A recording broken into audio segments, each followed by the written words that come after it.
En estos días tenemos una nueva fecha de lucha en el calendario feminista. Como cada 28 de septiembre, se van a realizar acciones coordinadas en toda Latinoamérica y el Caribe por el Día de Acción Global por el Derecho al Aborto Legal, Seguro y Gratuito. Por eso nos parecía más que importante darnos un espacio para recordar la historia de la lucha por nuestro derecho, los debates actuales y algunos paradigmas que se han empezado a plantear al calor de la cuarta ola del movimiento feminista. Recordemos desde hace cuánto las mujeres y personas con capacidad de gestar peleamos para decidir sobre nuestro propio cuerpo. A pesar de estar en el siglo XXI, el derecho al aborto en nuestro país sigue siendo una deuda pendiente. Gracias a nuestra lucha, hoy en día en la mayor parte del mundo es una práctica permitida y el reclamo por la legalización en los países en los que aún está penalizado tiene cada vez más fuerza. Pero, ¿siempre existió la clandestinidad? ¿Desde cuándo se practica el aborto? Y podemos decir que el aborto existe desde que existe la humanidad. En el antiguo Egipto se realizaron los primeros, un papiro redactado cerca del año 1500 a.C., contiene preparaciones que provocaban la interrupción del embarazo. También se encontraron instrumentos para practicar abortos en excavaciones arqueológicas pertenecientes al territorio de China, Persia e India. En la antigua Grecia tampoco se prohibía esta práctica. Sócrates mantenía que el aborto era un derecho de las mujeres y los hombres no tenían voz en estos asuntos. Por eso, llamar dinosaurios a los antiderechos de hoy... ¿Qué pasa cuando nuestra perrita se nos queda embarazada? ¿No le llevamos al veterinario a que aborte? Nunca estuvo mejor dicho. Recién con la irrupción del cristianismo, el aborto se empezó a considerar un acto pecaminoso y se empezó a penalizar. En el siglo XIX aún el aborto era reconocido como una práctica socialmente extendida para terminar con embarazos no deseados. Y fue recién en 1869 que el Papa Pío IX, al mismo tiempo que modificó la imagen de la Virgen María para ubicar a la mujer en el rol de madre, de esposo hogareña, a disposición del hombre, de hija obediente, determinó que los embriones poseen un alma desde el momento de la concepción y comenzó una ofensiva sobre los gobiernos del mundo para crear legislaciones que lo prohíben. Pero rápidamente surgió un movimiento feminista sumamente ligado al movimiento socialista que se extendió por Europa y el mundo y que comenzó a luchar por los derechos civiles y sociales de las mujeres, entre ellos el derecho al aborto. Por eso nos sorprende que el primer país en legalizar el aborto fue la Rusia revolucionaria hace ya 100 años. Lo siguiente, Islandia en 1935, Polonia, Hungría y Bulgaria en 1956, Checoslovaquia en 1957 y le siguen Inglaterra en 1967 y Alemania en 1972. En Estados Unidos en 1975, en España en 1985 y en Francia en 1988. En América Latina, Cuba fue el primer país en despenalizar completamente el aborto en 1965. Solamente seguido por Uruguay, recién en 2012. En todos los países donde se legalizó el aborto, el número de muertes maternas por esa causa cayó a 0, y a la vez se redujeron las cifras de abortos y de embarazos adolescentes, ya que la legalización es acompañada por educación sexual y campañas a favor de la procreación responsable. Globalmente, más del 60% de las mujeres del mundo ya tiene este derecho. Solo en África, algunas regiones de Asia y en América Latina aún carecemos del derecho al aborto. Y eso se debe a que el capitalismo necesita que las mujeres y cuerpos gestantes sigan cumpliendo el rol de reproductoras de la mano de obra. La enorme marea verde que protagonizamos millones en 2018 generó un movimiento imparable que logró media sanción de la ley del aborto en diputados, pero que un puñado de dinosaurios del Senado nos arrebató. Alberto Fernández primero dijo que estaba a favor de la legalización. Luego, en vísperas del 8M, anunció que iba a presentar un proyecto y luego, con la excusa de la pandemia, dijo que no es el momento. Lo cierto es que con el aborto legal se evitarían cientos de internaciones por abortos clandestinos y se aliviaría el exhausto sistema de salud actual. Pero para el presidente pareciera que las vidas de las mujeres no son tan esenciales. Nosotras seguimos la pelea irrenunciable por el aborto legal ya.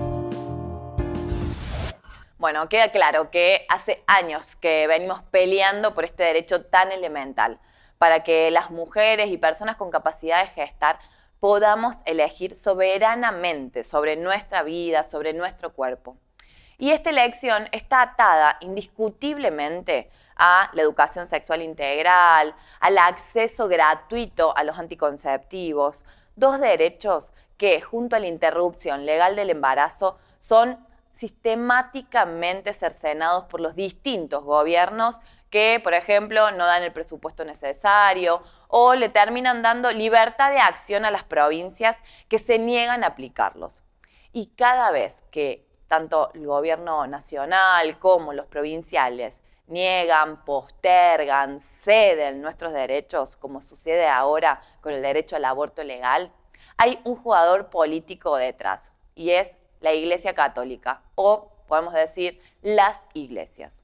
Por eso nos toca discutir lo obvio, nos toca discutir que no hay excusas válidas para seguir negando el aborto, nos toca discutir que en el siglo XXI el Estado no puede seguir atado a una institución medieval. Nos toca discutir que son niñas, no madres.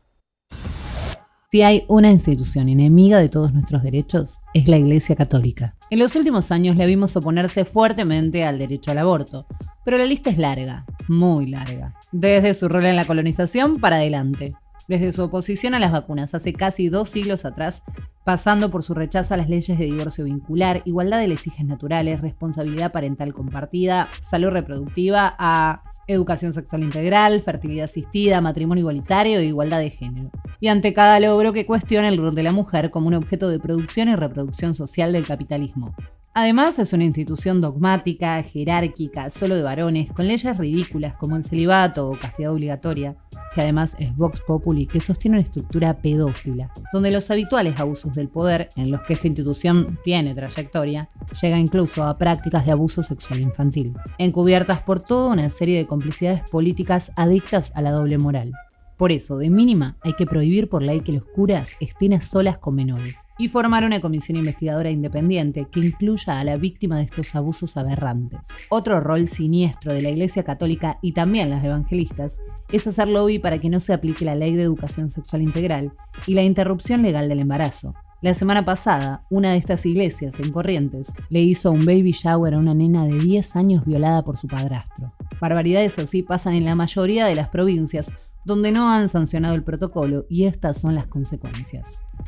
Según las estadísticas difundidas por el Ministerio de Salud, de cada 292 nacimientos que registra nuestro país, uno tiene como madre a una niña que no supera los 14 años de edad, lo que equivale a un nacimiento cada 4 horas. Qué bronca y qué locura tener que explicar que son niñas, no madres. La Iglesia goza de libertad y poder para desarrollar e imponer su dogma gracias al sostén político y económico del Estado. Por leyes de la dictadura se le pagan sueldos al clero y la suma más abultada que reciben es por la educación religiosa. Este año la Iglesia recibirá más de 60.000 millones de pesos que bancamos entre todos, que van, entre otras cosas, a instituciones que no enseñan educación sexual. Y mejor ni hablar de lo que sí enseñan. Y además de estos privilegios, también tiene exención de todos los impuestos.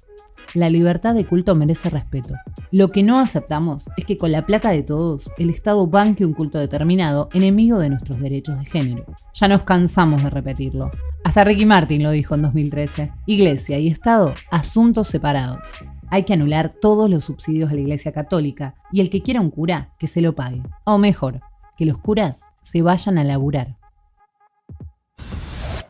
Alberto Fernández dijo que iba a presentar un proyecto de ley por el derecho al aborto legal, seguro y gratuito, desconociendo que ya había otro proyecto que no solamente estaba presentado, sino que se había discutido democráticamente y además había sido aprobado por la Cámara de Diputados en 2018. La pandemia le dio la excusa perfecta, más bien falsa, porque como ya dijimos en otros programas, que este derecho se apruebe no le cuesta más plata y no implica ningún agobio al sistema de salud. Al contrario, ayudaría a que no se usen camas de terapia que son utilizadas producto de abortos mal realizados.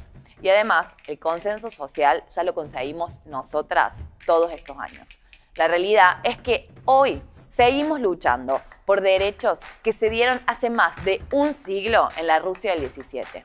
Nos parece muy importante no olvidar que nos dio la media sanción hace 2 años y fue la movilización masiva de todos reclamando nuestro derecho a decidir. Y vamos a seguir reclamándolo porque no podemos esperar, porque nos morimos en la clandestinidad o somos obligadas a parir en contra de nuestra voluntad. aún en casos donde se aplica, por ejemplo, la interrupción legal del embarazo, que en nuestro país está vigente desde 1921.